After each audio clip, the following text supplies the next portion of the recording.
Oke, buat teman-teman yang baru bergabung, nah ini kita masuk ke arsitektur Romanesk. Jadi Romanesk itu adalah Roman-like gitu ya.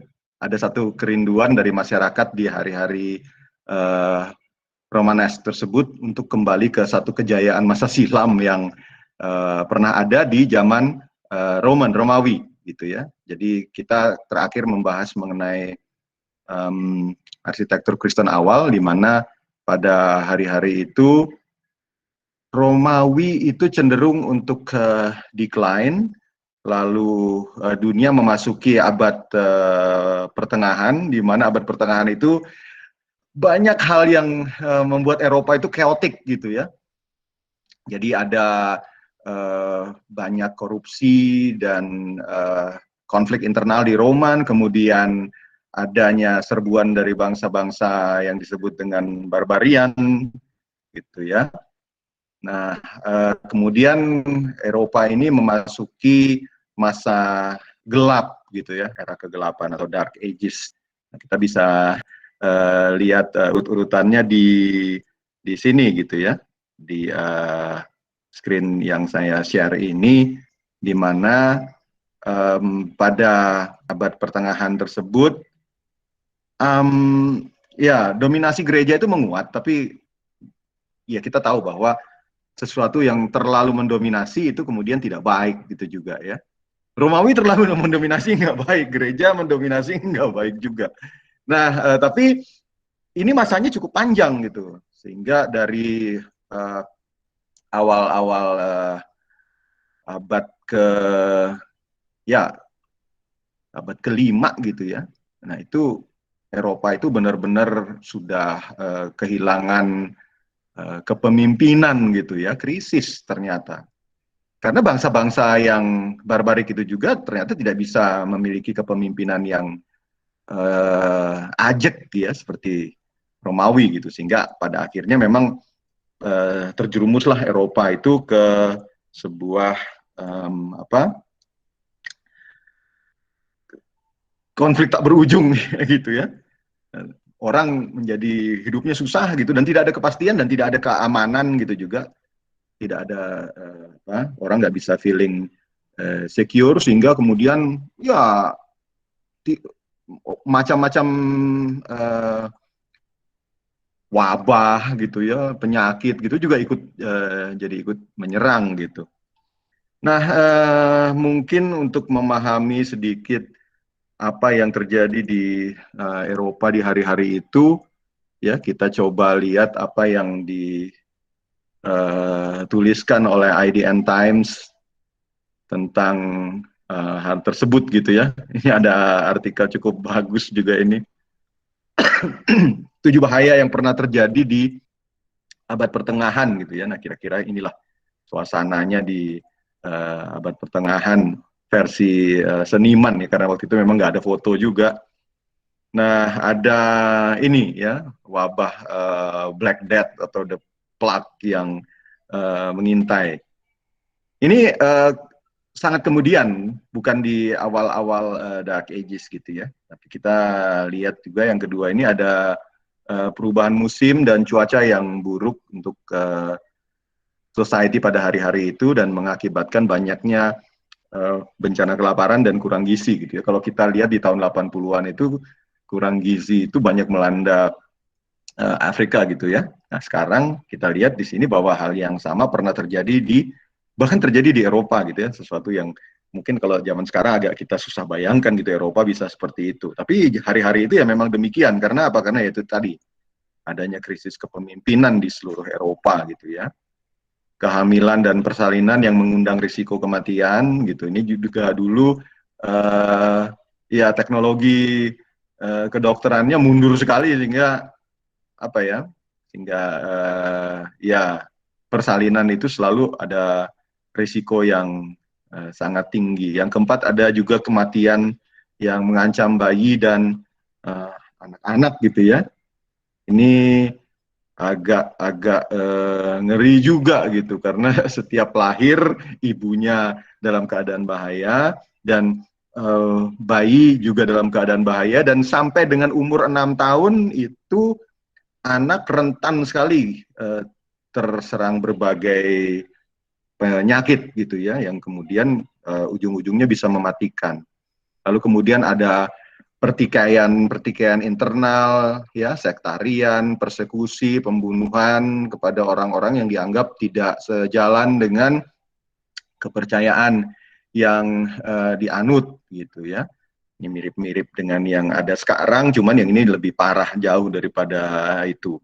Nah, yang keenam adalah ya, pergi melancong, risikonya ketangkep, terbunuh, dirampok, dirampas gitu ya, hingga keracunan kayak gitu, sehingga orang menjadi agak was-was gitu ya untuk melakukan perjalanan. Nah, kalau melakukan perjalanan nggak bisa, bagaimana ekonomi bisa hidup kayak gitu.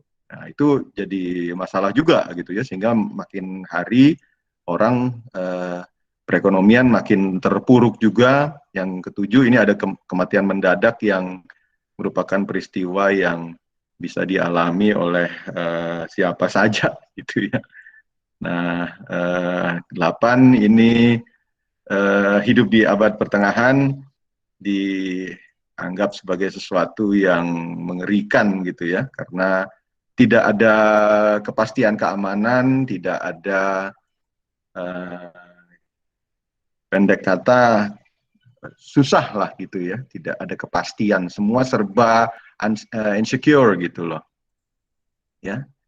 Nah, oke, kita lanjutkan kembali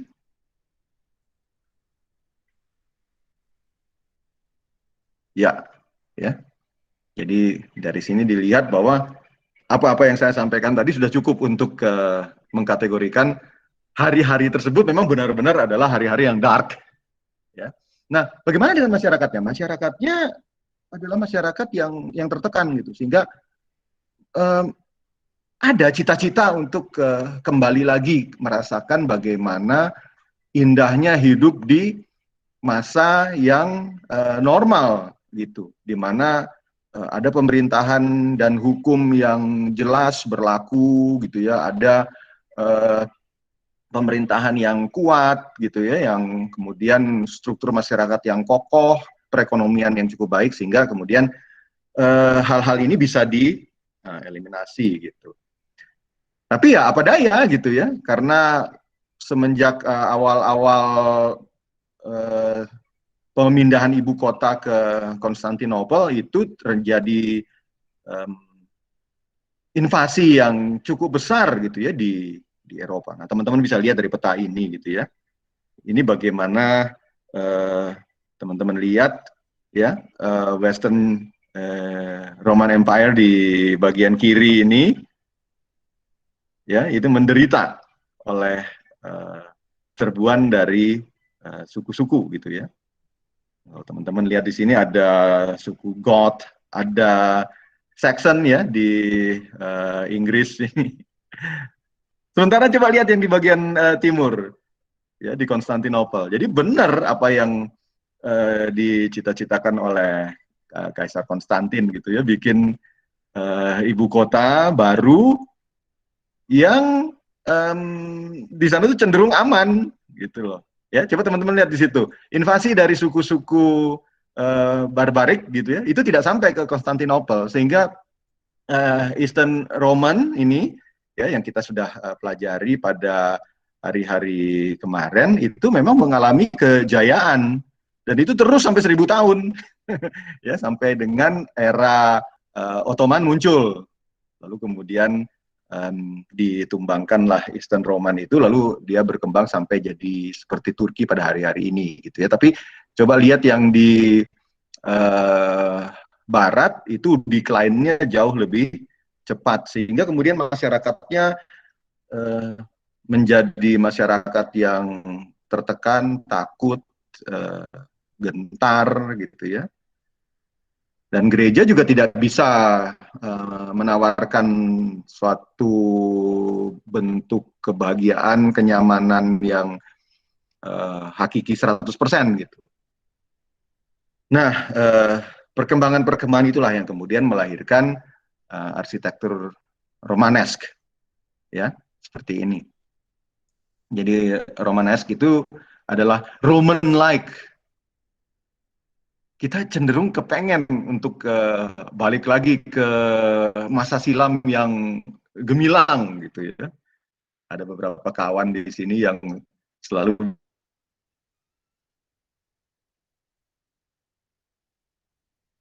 Indonesia ini adalah negara yang sangat-sangat disegani, bahkan oleh Cina juga disegani gitu ya.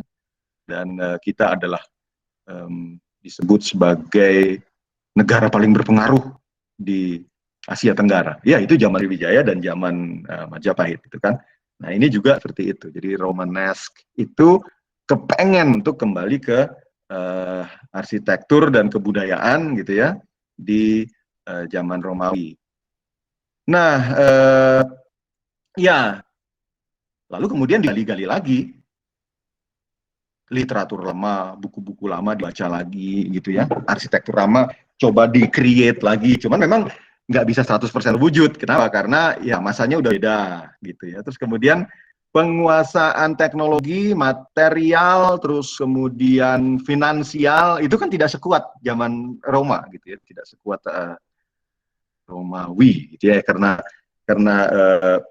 Romanesk ini dibuatnya di negeri-negeri, di tempat-tempat yang mendapatkan pengaruh yang paling besar dari Roman pada hari-hari kejayaannya gitu ya. Jadi mau kembali lagi ke Romawi, cuman ya itu tadi, ini kan kebanyakan juga masyarakat yang statusnya itu tidak setinggi ketika masa Romawi gitu ya, baik pendidikannya, terus kemudian kekayaannya itu nggak sebanding gitu ya, sehingga kemudian kembali ke zaman Romawi tapi nanggung gitu, dan pada akhirnya mereka mengadakan berbagai adjustment, penyesuaian sehingga lebih cocok dengan keadaan pada hari-hari tersebut gitu ya. Oke, nah ini karakteristik Romanesque architecture gitu ya. Jadi dindingnya tebal, oke, ornamen pada arkad dan busur lengkung, interior dengan gaya groinfold. Ini dinding yang tebal ini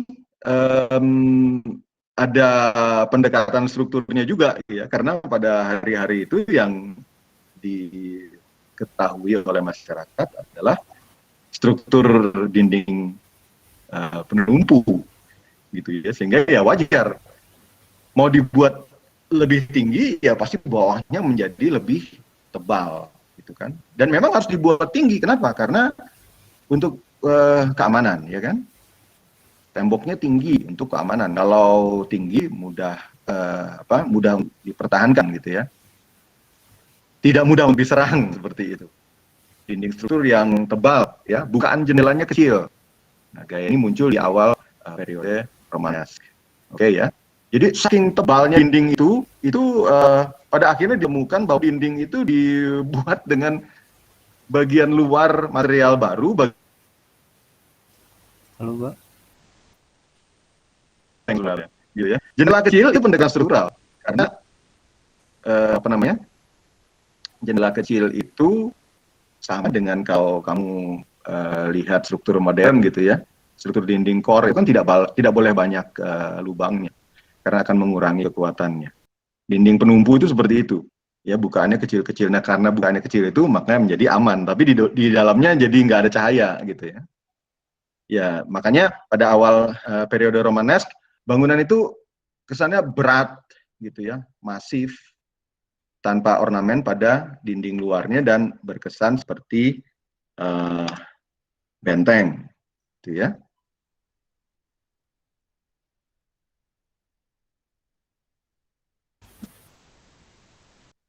Oke, kita lanjutkan lagi. Ya, Pak, ini maaf Pak, karakternya adalah arc lengkung. Gimana? share screen-nya belum muncul Pak.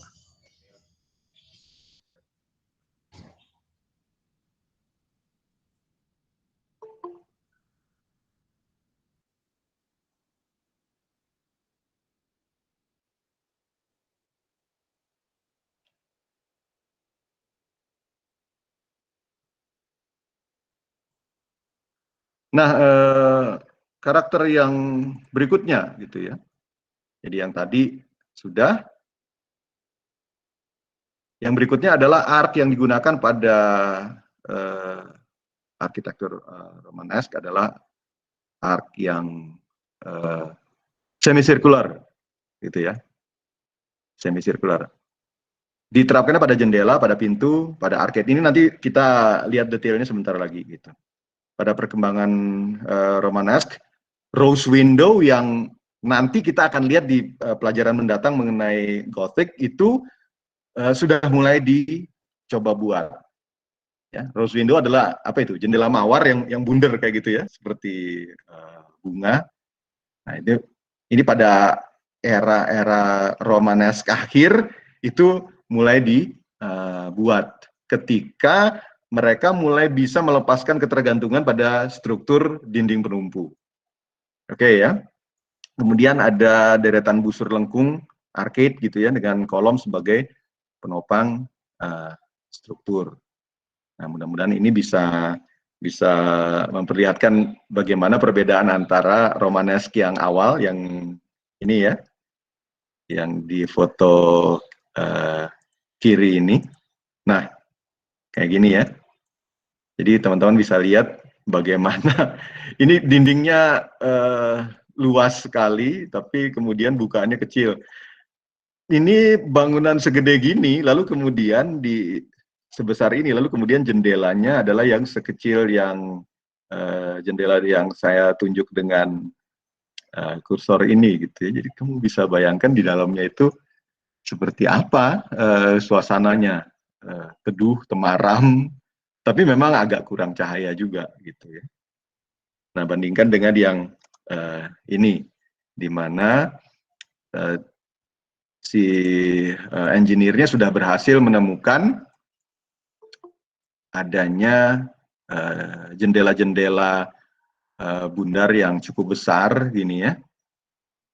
Ini karena apa bisa dibuat jendela seperti ini? Karena beban struktur itu sudah bisa dialihkan ke kolom-kolom di tepi ya, sehingga di bagian tengahnya ini lebih bisa diringankan, dibuat bukaan gitu ya.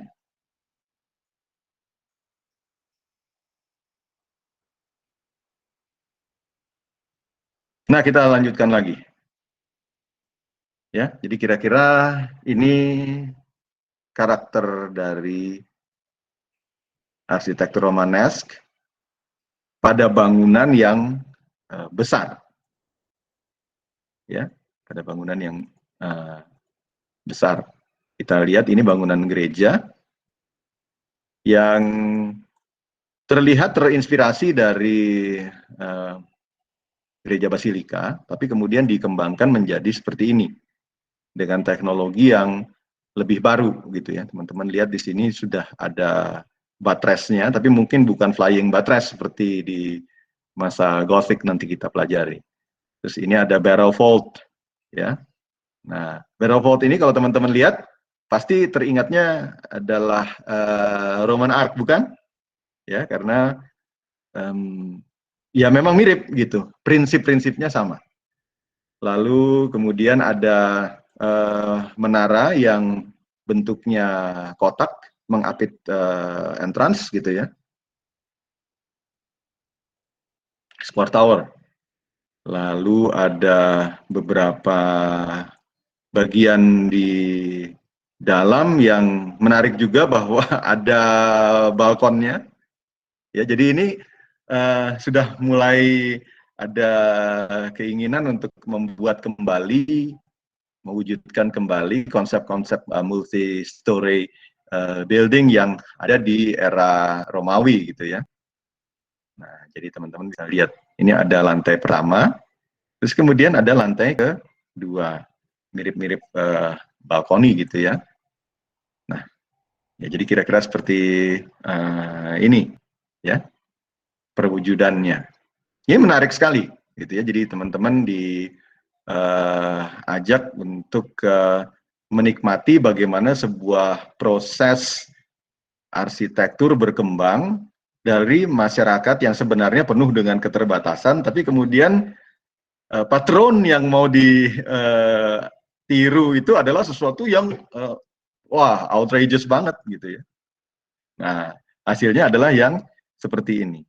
Tidak setara di dalam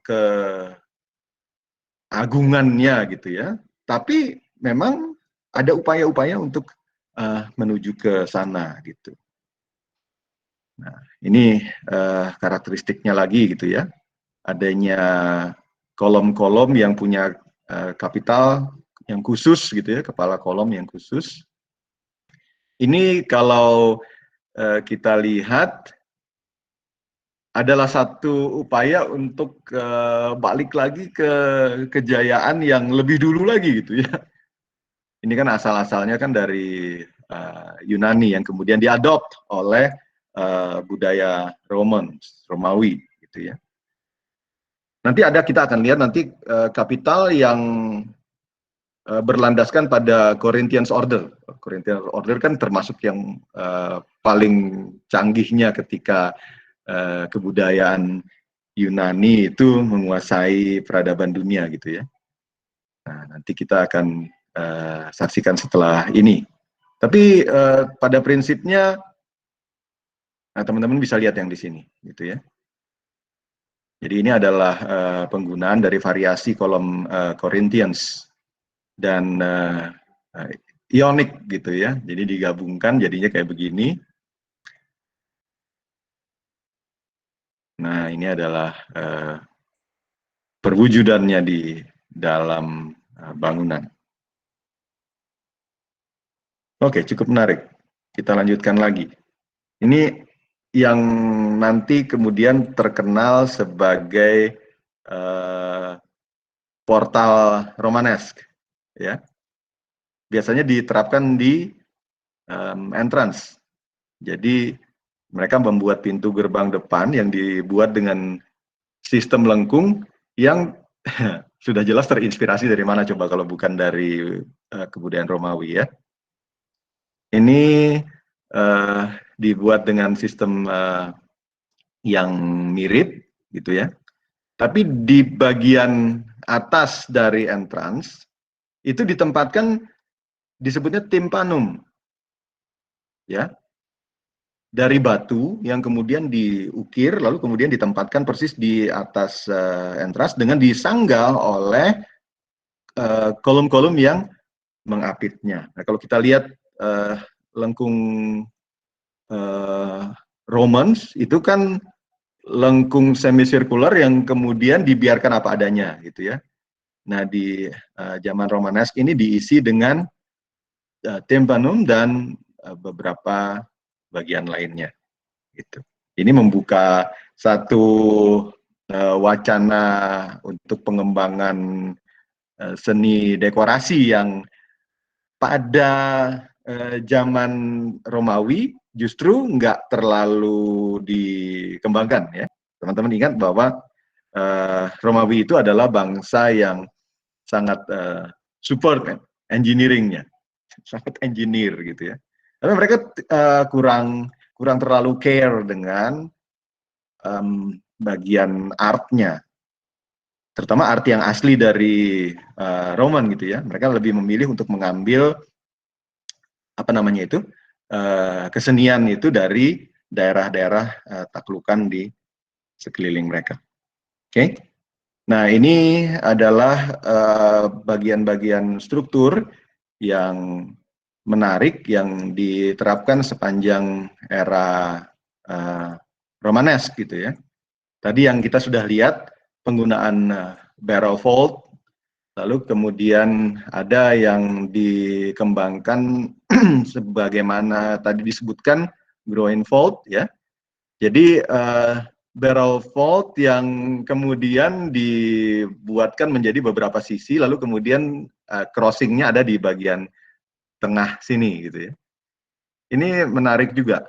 Lalu pengembangannya ini rib vault ya dengan pointed arc-nya yang kalau dilihat di sini teman-teman pasti akan teringat era Gothic gitu kan. Tapi era Gothic akan kita pelajari kemudian setelah ini karena Gothic itu menggantikan Romanesque gitu ya. Ada juga yang pada akhirnya nanti ini pengembangan yang lebih canggih di masa Gothic. Jadi kalau dari segi struktural gitu ya, sebenarnya sederhana.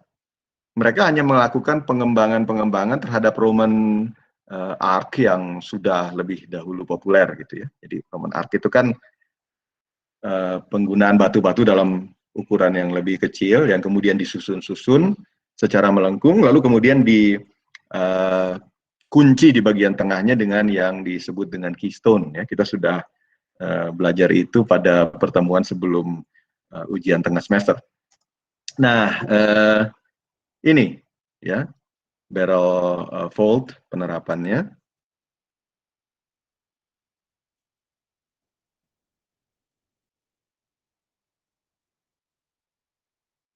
Ya, jadi ya sebenarnya ini lengkung Romawi, Roman Arch yang kemudian di-array pada satu line gitu ya, di-array beberapa kali sehingga membentuk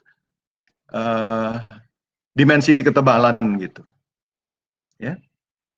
Jadi kalau kita lihat Roman Arch, oke, dia membentuk lengkung, tapi kan hanya tipis saja ya, karena dia dipergunakan untuk tembok, untuk aqueduct gitu, yang tidak membutuhkan volume yang cukup luas. Nah, barrel vault ini di re-engineer oleh para engineer di masa Romanes dengan cara menduplikasinya ke arah dalam. Ya. Jadi dari sini,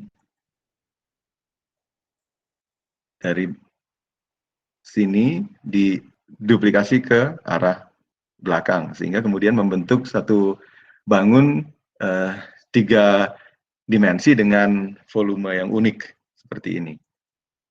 Nah, ini yang tadi disebutkan Groenvold.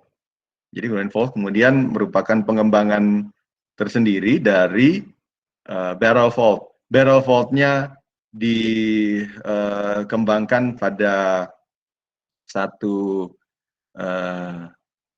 sumbu gitu ya. Jadi katakanlah misalkan ini adalah sumbu X gitu ya. Maka ada lagi yang dikembangkan dengan mengikuti dari sumbu Y-nya. Mereka bertemu di bagian tengah dengan memastikan di bagian bawahnya ini adalah volume yang kosong dan bisa dipergunakan untuk fungsi-fungsi tertentu gitu. Ya. Oke. Nah, kita lanjutkan lagi. Ini adalah rib vault yang nantinya akan mendapatkan tempatnya gitu ya di era Gothic. Seperti ini. Jadi ini late Romanesque ketika menjelang era Gothic dimulai. Gothic itu kan setelah tahun 1200-an, 1300-an gitu ya. Nanti Romanesque itu ada sebenarnya yang beririsan dengan Gothic gitu. Jadi Romanesque-nya belum berakhir, Gotiknya udah mulai gitu. Karena di beberapa tempat di Eropa, kebudayaan-kebudayaan ini dimulai dan diakhiri pada waktu yang nggak selalu bersamaan. Gitu ya. Ini bukan zaman modern di mana apa yang terjadi di suatu tempat, kemudian menyusul ke tempat lainnya dengan cepat gitu ya. Karena sekarang kan lalu lintas informasi sudah tidak bisa dihambat-hambat lagi. Kalau dulu kan ya kita tahu bahwa memang informasi itu tersebar dengan waktu yang cukup lama, panjang. Fasad pada arsitektur Romanesque pada akhirnya seperti ini.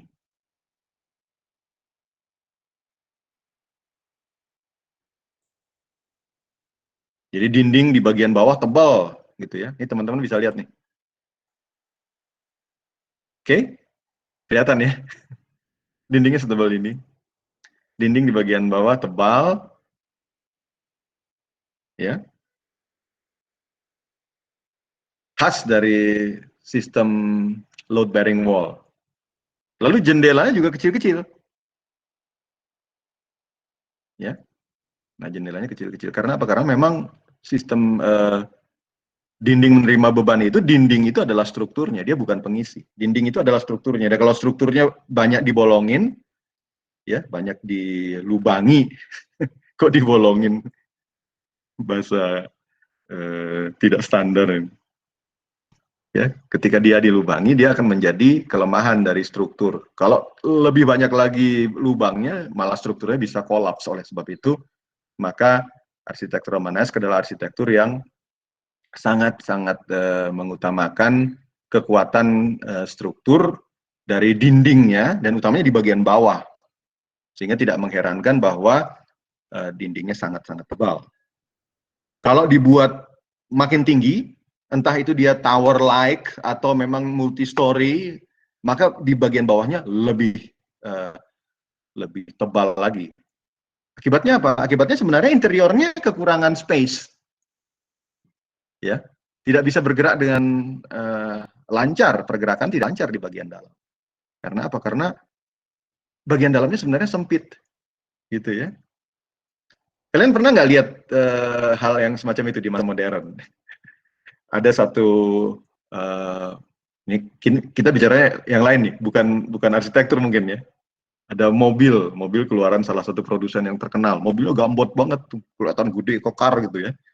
Nah, saya selalu membayangkan bahwa di dalamnya itu luas, lapang banget gitu. Sampai akhirnya suatu saat sempat mencoba mobil itu, lalu kemudian duduk di row yang paling belakang. Nah, itu terasa banget. Sempitnya kayak gimana, selonjoran boro-boro, nggak bisa gitu ya. Nah, ternyata karena apa? Karena memang yang terlihat gendut dari luar, besar gitu ya, kokoh kayak gitu, di bagian dalamnya space-nya termakan sama strukturnya. Kayak gitu rupanya yang terjadi. Oke ya. Nah, ini beberapa fasadnya gitu. Nah, kamu bisa teman-teman bisa lihat sendiri di sini bagaimana di dalam beberapa bagian ya. Ini tebelnya benar-benar susah dipercaya gitu ya. Coba lihat ini bagaimana tebal dindingnya. Bahkan dinding yang di luar gitu ya, yang peri-peri ini juga tebalnya bukan alang kepalang gitu. Ya, oke. Nah, di bagian kiri teman-teman bisa lihat bagaimana perwujudannya, gitu ya.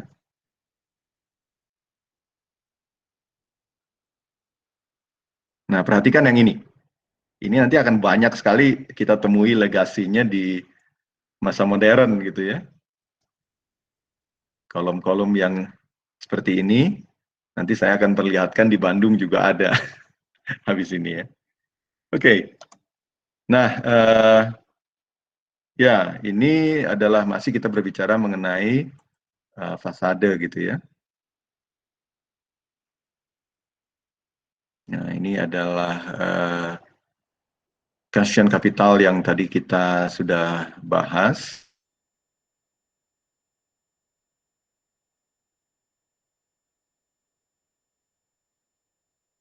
Kira-kira mirip dengan arc yang nanti akan dikembangkan di era Gothic ya.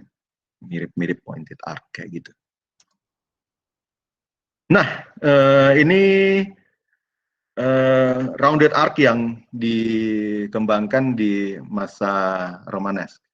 Perhatikan di sini ini yang disebut dengan semicircular arc yang benar-benar penerjemahan dari Roman arc di masa lalu gitu ya. Jadi teman-teman lihat di sini ini ada dua kolom untuk penumpu, lalu kemudian batu-batu itu disusun secara melengkung seperti yang ini gitu ya. Cuman di sini bedanya dengan Roman arc, dia nggak terlalu kelihatan batu kuncinya, jadi semua sudah diperhalus gitu ya. Kalau batu kunciannya, keystone-nya era Roman Arch itu kan biasanya terlihat banget. Ini adalah pengembangannya yang lebih advance lagi adalah semicircular arch. Jadi dia tidak merupakan lengkung setengah lingkaran seperti yang di semicircular ini, tapi lebih rendah ininya. Lengkungannya itu dia hanya mengambil beberapa bagian saja. Jadi tidak keseluruhan setengah lingkaran, tapi kemudian mungkin hanya berapa ini? Seperempat dari lingkaran atau 1/8. Ini yang paling kanan yang agak jarang kita temui, horseshoe arch, lengkungan sepatu kuda gitu ya, tapal kuda. Ini agak jarang, tapi ada. Ya, dan ini wah ini nggak tahu nih menyusun batunya kayak gimana, agak sulit. Stilted arch yang ini, jadi apa bedanya stilted arch dengan semicircular arch? Ya, keduanya mirip, tapi kita lihat bahwa pusat dari lingkarannya itu adanya di atas dari garis topangan kedua kolom yang menyangga dari arc-nya. Jadi lihat ini, garis yang ini ya, garis diameternya dari lingkaran itu adanya di beberapa, dia membentuk jarak dengan garis yang merupakan penghubung antara kedua kolom di bagian bawahnya. Lalu ya, nah ini yang teman-teman tadi lihat ya, ini kepala kolomnya. Kepala kolomnya ini idenya dari Corinthians, dari kolom yang dikembangkan di daerah Korintus. Dari ide dasarnya dari Yunani. Tapi kalau di Yunani ini motifnya flora gitu ya. Kalau di sini motifnya bisa macam-macam. Ya bisa binatang mitologi, bisa potret penguasa, bisa. Jadi atau bisa juga nggak ada artinya gitu. Jadi sekedar gambar aja gitu ya. Jadi sering terjadi seperti itu. Nah, kelihatan kan bagaimana upaya dari masyarakat untuk mengembalikan lagi posisi mereka kepada satu kejayaan di masa silam gitu ya. Tapi kemudian mereka harus melakukan readjustment. Karena apa? Karena ya disesuaikanlah dengan masanya gitu ya. Masa sekarang kok masih pakai yang format yang kayak dulu? Nggak bisa. Nah, itu banyak juga kan kita lakukan sekarang. Sesuatu yang disebutnya teman-teman suka lihat yang retro klasik gitu ya. Jadi yang dikembangkan di masa sekarang dari sesuatu yang dimiliki dahulu, tapi kemudian diadakan penyesuaian supaya apa? Supaya lebih sesuai dengan perkembangan zamannya. Nah kayak gini, gitu ya. Ini fasad pada gereja Saint Trophime di Prancis abad ke-12 dibuatnya. Jadi sekitar masa akhir dari Romanesque gitu ya. Coba perhatikan. Ini ya, portal Romanesque ini menjadi titik fokus dari gereja. Detailingnya coba perhatikan ya, bagaimana fasad sebenarnya sederhana, tapi mereka berkonsentrasi untuk menempatkan ornamen artnya itu ada di timpanumnya. Nah ini adalah ciri-ciri dari Romanesque. Kalau diperhatikan ciri yang lainnya masih sama dengan Romanesque masa awal. Ya, dinding yang nyaris nggak ada bukaannya gitu loh. Kalau ada bukaan pun bukaannya kecil atau sebenarnya buka-bukaan gitu, bukan bukaan beneran gitu ya, bukaan yang merupakan ornamen gitu. Jadi bukan bukaan yang fungsional untuk memasukkan cahaya. Karena kalau memasukkan cahaya urusannya pasti jauh lebih lebar daripada ini harusnya. Gitu ya. Kalau zaman sekarang mau minta izin mendirikan bangunan yang kayak gini nih nggak bakalan dikasih IMB nih sama pemerintah kota gitu ya. Nah, kenapa? Karena zaman sekarang kan mau mengajukan izin mendirikan bangunan untuk satu rumah atau satu gedung kayak gitu kan ditanya OTTV, ya harus ada perhitungannya. Apa itu OTTV? Overall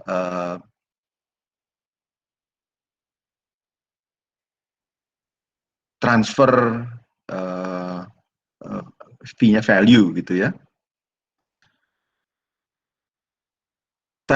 Overall thermal transfer value. Jadi kalau gedungnya bukaannya terlalu kecil, nanti akan boros di mana? Di pencahayaan ya kan? Pasti pencahayaannya adalah pencahayaan non alami gitu, sehingga pada akhirnya gedungnya akan operasionalnya akan jadi mahal gitu. Nah, sekarang kan sudah masuk ke era gedung hijau gitu ya, green building gitu. Nah, mungkin kalau OTTV itu ditanyakan pada zaman Romanes gitu ya, maka nggak akan ada bangunan yang bisa didirikan, nggak dapat izin semua, nggak pada lolos. Oke ya. Nah, kita lanjutkan lagi. Ini fasad pada gereja katedral di Lisbon gitu ya, di Portugal. Nah, ini teman-teman lihat ada keinginan untuk menampilkan lagi kejayaan masa silam, lalu kemudian dibuatkan dua buah square tower yang kemudian mengapit dari entrance. Square towernya ini ya, di kiri dan di kanan, lalu kemudian ada, teman-teman lihat ini ada rose window-nya, cikal bakalnya rose window di era Gothic, kemudian di bawahnya itu ada portal Romanesque-nya, ya kebaca banget kan? Jadi memang ciri-ciri dari bangunan Romanesque ini memang gampang untuk dikenali gitu ya. Ada portal Romanesque, ada ya jendela bundar, lalu kemudian bukaan-bukaan yang sempit gitu ya. Ini coba lihat bagian bawahnya, nggak ada bukaan kan? Kenapa? Karena bagian bawah itu kan bagian yang menanggung beban yang paling berat. Ya kan, kalau kita bikin gedung gitu, kalau sistemnya adalah sistem dinding menerima beban atau load bearing wall, artinya kan bagian bawah itu akan menjadi bagian yang paling menerima beban, menjadi bagian yang paling tebal juga. Nah, kemudian kalau dibolongin gimana? Kalau dibuatkan lubang untuk pencahayaan misalnya, maka strukturnya bisa kolaps, ya enggak? Ya.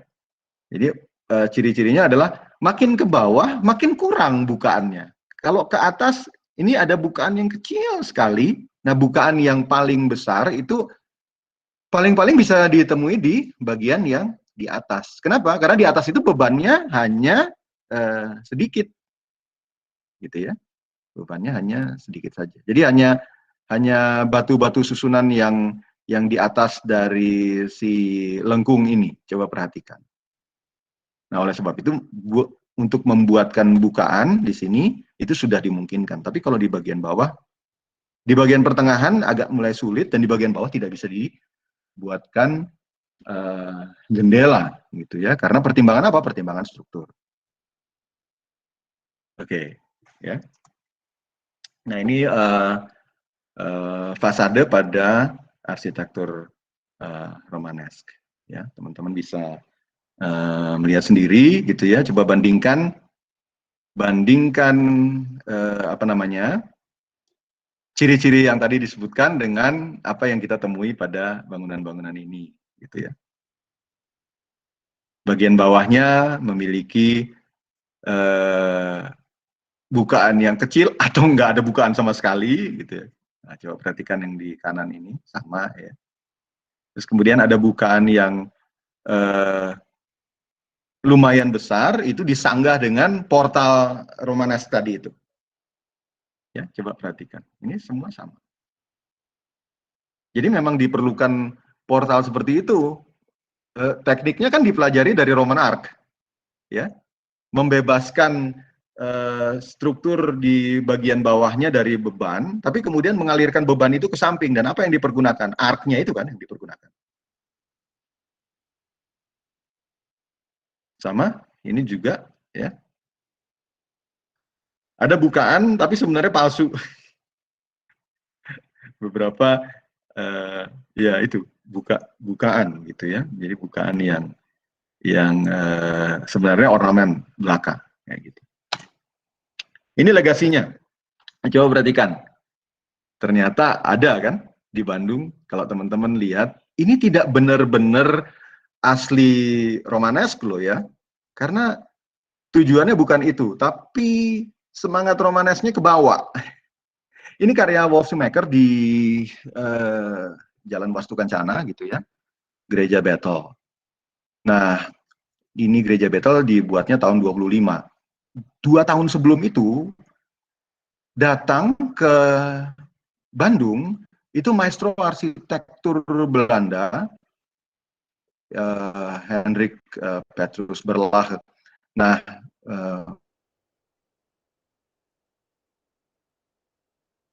terbesar dari arsitek-arsitek muda Belanda pada hari itu yang karya di Indonesia. Karena apa? Karena mereka dianggap hanya mengcopy saja langgam style yang ada di Eropa gitu ya, terus kemudian dibuat di Nusantara, di seantero kepulauan Indonesia. Lalu kemudian Schumacher mencoba untuk beradaptasi, datang proyek ini. Lalu dia kemudian menggabungkan berbagai pengetahuannya, pengetahuan keteknikan dan style langgam yang dari Eropa dengan style lokal, gitu ya. Makanya di sini terlihat ada beberapa bagian yang Romanesk, ada beberapa bagian yang lokal. Coba teman-teman perhatikan bagian atap ini. Ya. Nah, atap ini kan atap tajuk ya. Ini dipergunakan di bangunan-bangunan religius Jawa, baik itu masjid ataupun gereja gitu.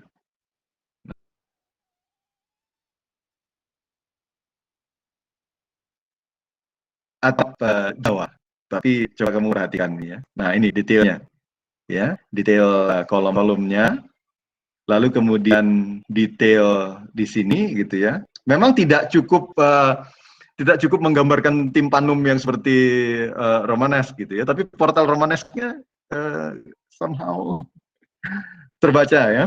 Terus kemudian lihat bukaan-bukaannya, bukaan-bukaannya itu kecil gitu loh. Ini nggak ada bukaan sama sekali di dinding yang samping ini gitu ya. Terus kemudian perhatikan ini pengembangan dari square tower-nya gitu kan. Nah mestinya kalau mau Romanesk beneran, square tower-nya ada 2 aja gitu loh. Tapi ya oke, ini kan readjustment lagi yang dibuat untuk mewadahi ini ya, mewadahi perkembangan zaman gitu. Jadi mungkin ya ngapain juga ada square tower sampai 2 gitu ya. Kan nggak efisien. Dan fungsinya apa gitu. Kalau ini fungsinya untuk taruh jam, lalu kemudian taruh bell gitu ya, bell tower ini. Nah, seperti ini kira-kira. Ya. Oke, nah ini coba perhatikan bagaimana pola-pola lengkung-lengkung lalu yang ditumpu oleh kolom yang kapitalnya kemudian dimainkan seperti ini. Ya, ada nuansa Romanesk kan? Ya, ada nuansa Romanesk. Pada saat yang hampir bersamaan juga, Schumacher ini bikin Katedral Bandung yang ada di timurnya dari Gereja Bethel ini. Menyeberangin Peter's Park di depannya, terus kemudian dapat gedung Katedral Bandung gitu ya. Nah, katedralnya itu dibuat dengan pengaruh Gotik gitu. Jadi Schumacher ini bikin banyak percobaan gitu ya. Yang ini agak Romanesk dibikinnya, yang si katedral dibuat dengan pendekatannya Gotik Tapi Gotik kita pelajari minggu mendatang ya. Kita baru lihat yang Romanesque ini aja. Nah, coba teman-teman perhatikan nih, ya detailnya. Oke, memang timpanumnya nggak bisa terwujud dengan cukup komprehensif gitu ya. Tapi oke lah, ya kalau teman-teman perhatikan.